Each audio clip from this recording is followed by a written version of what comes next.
friends, welcome back to my channel. Thank you so much for clicking on this video and for being here today. I know it's that time of year when a lot of us start thinking about our health goals.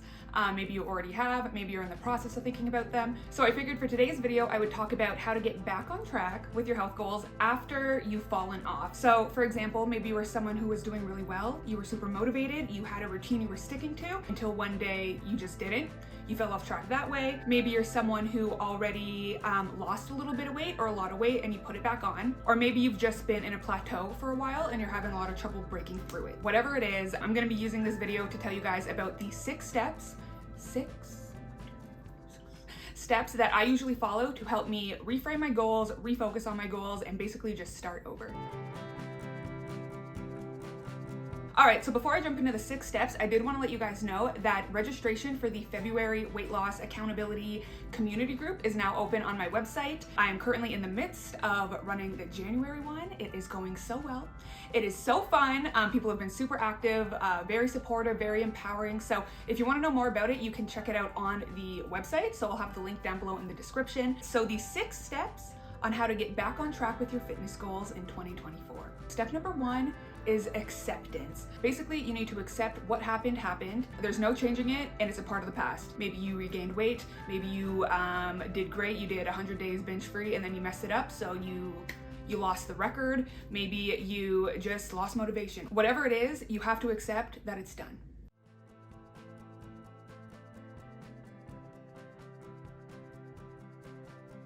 It's okay if you lost momentum. It's okay if you regained some of the weight that you already lost. Tomorrow is a fresh start. Tomorrow is a new day. Whatever happened in the past does not dictate what happens in the future. So you really have to get comfortable with accepting what happened. Being honest with yourself might bruise your ego a little bit, but that's it. That's the only bad thing that can really happen from it. Everything else is gonna be positive. It's gonna be very freeing. It's gonna allow you to move on. And basically it's just something that needs to happen, acceptance. So that is step 1. Accept what happened. There's no changing it, and that is okay. All right, so that brings us to the 2nd step, which is reflection. You need to ask yourself what went wrong. Did you maybe have a boring routine that you were unable to stick to because it didn't interest you anymore? Did you maybe have an overly restrictive diet that was basically doomed from the start, a diet that you can never sustain long term no matter what? Maybe there is someone in your life who is an enabler, someone who is a sabotager. Maybe there was a change in your routine. Maybe you got a new job. Maybe your class schedule changed. Maybe it was general apathy. It could be anything, but what's important is you figure out what it was. Try your best to pinpoint what exactly happened, because you need to know what happened, or you need to know what went wrong in order to not do it again. So when I lost weight, I lost it pretty quickly. I lost it within 8 months, 130 pounds in 8 months, which was very fast, unhealthy, honestly, because I was very restrictive. At about the 8.5 month mark, that's when I really started to struggle with binge eating, and it was binging unlike anything I'd ever experienced. I'd struggled with food my entire life up until that point, so it's not like binge eating was new, but this was a different type of binge eating. This was something I hadn't really experienced. It felt like my binge eating times 1,000. It was binge eating back with a vengeance. And I noticed the impact almost immediately, because up until that point, my weight loss, my chart was trending downwards until, like I said, around the 8.5 month mark, where it started to trend upwards. So at that point, I kind of had to reflect a little bit. I had to be really honest with myself, and I had to ask myself a couple hard questions. Why are you binge eating? Why is this a new issue that you have never experienced before? And for me, I've talked about this a ton, so I won't elaborate too much, but I attribute my binge eating to 2 main factors. 1 being undiagnosed ADHD, and 2 being that I had just ended an overly restrictive diet where I didn't eat enough and I exercised too much. So when I took a step back and realized that, I knew I had to change. I knew I had to start eating more.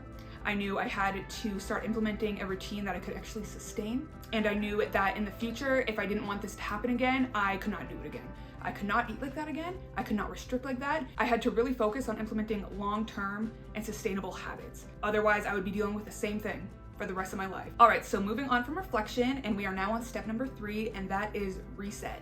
So maybe kind of obvious what this step is gonna mean, but by reset, I basically mean start from scratch, choosing new goals, resetting your goals, being mindful about what happened last time, and setting new goals to reflect what you learned. Something that I've noticed that a lot of people struggle with when setting goals, especially since creating the Facebook group is that a lot of people aren't really specific enough. I don't know if that's the way to describe it, but when I'm setting goals, specifically harder goals I really want to achieve, I always try to make them SMART goals. So SMART goals. What that stands for is S is specific, M is measurable, A is achievable, R is relevant, and T is time bound. Again, just to give you an example from my personal experience, when I first started losing weight, my initial goal was I wanted to lose 130 pounds in 18 months. Hey everyone, so it is January 17th, 2016. I do have goals. I'm hoping to lose, ideally I want to lose around 130 pounds. I think a realistic goal would be in 18 months. It was specific because I chose a specific number, 130 pounds. It was measurable because I could use the scale to measure my progress. I could weigh myself every week. It was achievable because I had seen and heard of other people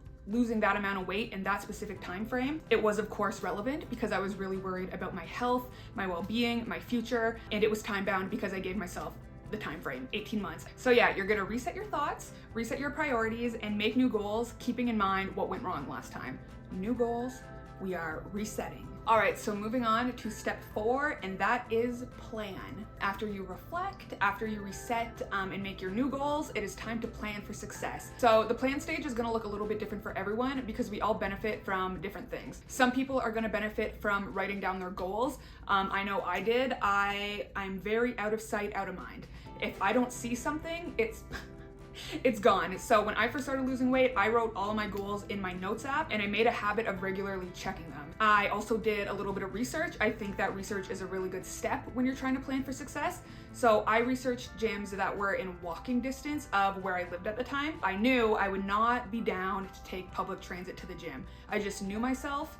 I knew I would use it as an excuse to not go. If I could walk there, I had no excuse. I also did some research on healthy snacks. I went to the grocery store. I tried to make sure my pantry was always filled with low-calorie healthy snacks in case I got hungry. Something else you can do is like take a day to research workout videos online, so maybe YouTube, and compile a list of different workout videos that you would want to try if you ever don't want to go to the gym one day. Something I also recommend is planning certain meals that you can fall back on in case you get lazy. So doing research on super easy meals that you can make in 15 minutes or less, meals that you can microwave. Just try to get ahead of yourself and plan for bad days that you know are going to happen because they are unavoidable. All right, so step number 5, and that is to execute. Start putting everything you've researched, start putting all of your goals into action. Try it out. We have to try it out to see if it works, so start executing. And then that already brings us to the last stage, which is evaluate.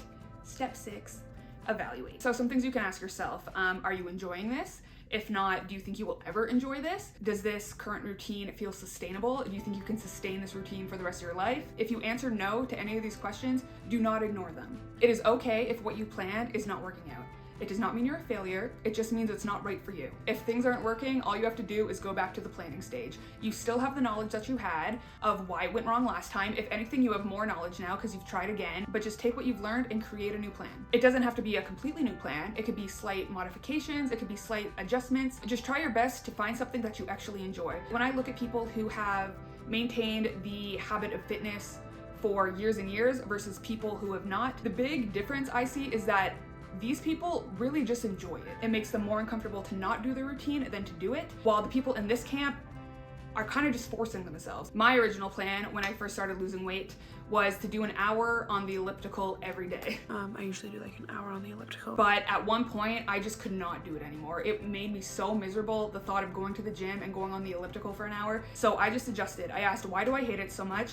I came to the conclusion that I just hated being stuck inside. It was really boring. I didn't get a lot of stimulation being in the gym. So I decided that instead of just going on the elliptical, I would start trying to run outside. Basically, I just gave myself options. If everything is going great in the evaluation stage, great. Keep going. Keep going until it is no longer going great. And remember, it is okay for things to change because things are gonna change. Things change for everyone. What you think is fun and new and exciting today is gonna be a lot different a year from now. So I just recommend being really aware, really self-aware of how you're feeling every day when you wake up. Can't really plan for what's to come, but you can plan on how you're gonna react to what's to come. Just keep pushing, changing, and growing. That's all you can do. Keep prioritizing yourself, keep putting yourself first, and just never give up on yourself because you do not deserve to be given up on. You deserve to be happy, you deserve to achieve what you want to achieve, and you can do it. You can do it. I thought it was impossible too. It is not. You can do it. Well, friends, that is it.